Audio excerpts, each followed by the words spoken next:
Il y a presque 10 ans, Dory, l'adorable poisson chirurgien bleu du monde de Nemo, faisait son grand retour dans un film centré sur son handicap, une mémoire défaillante.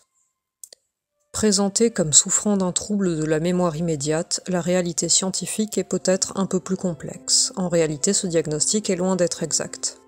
La mémoire immédiate ou mémoire à court terme permet de retenir brièvement quelques éléments comme un numéro de téléphone ou une phrase dans une conversation. Mais Dory ne semble pas avoir de difficulté dans ce domaine. Elle peut suivre un échange, réfléchir, raisonner, jusqu'à ce qu'un élément la distrait.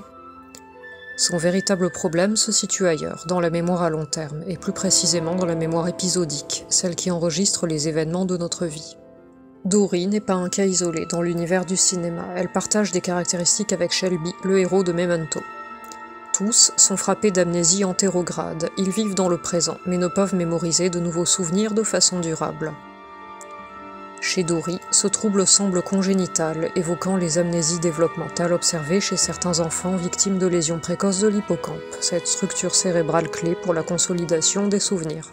Et pourtant, Dory connaît son identité, parle la langue des baleines, se souvient de certains faits essentiels. Ce paradoxe s'explique par la complexité de la mémoire, car cette dernière ne se limite pas aux souvenirs de vie. Elle comprend aussi la mémoire sémantique qui enregistre les connaissances générales et la mémoire procédurale, celle des automatismes.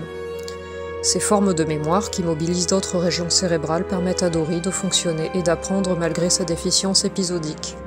Parfois, des bribes de souvenirs remontent à la surface, souvent liées à des émotions fortes. C'est là que l'amygdale entre en jeu, renforçant la trace mnésique d'un moment marquant. Mais la mémoire épisodique ne fonctionne pas comme une caméra, elle se reconstruit à chaque rappel, s'enrichissant ou se déformant. Ce mécanisme explique en partie les faux souvenirs, un phénomène dont les scénaristes des films comme Inception ou Total Recall ont largement tiré parti. Le cas de Dory illustre parfaitement la fragilité, mais aussi l'incroyable plasticité de la mémoire. Si son hippocampe est irréversiblement endommagé, comme le suggère son histoire, elle compense par d'autres formes de mémoire, et par une grande intelligence pratique. Au fond, Dory nous rappelle que l'identité ne se construit pas uniquement sur les souvenirs, mais aussi sur ce que l'on sait, ce que l'on ressent, et la manière dont on s'adapte. Bonne journée et à bientôt pour de nouveaux contenus.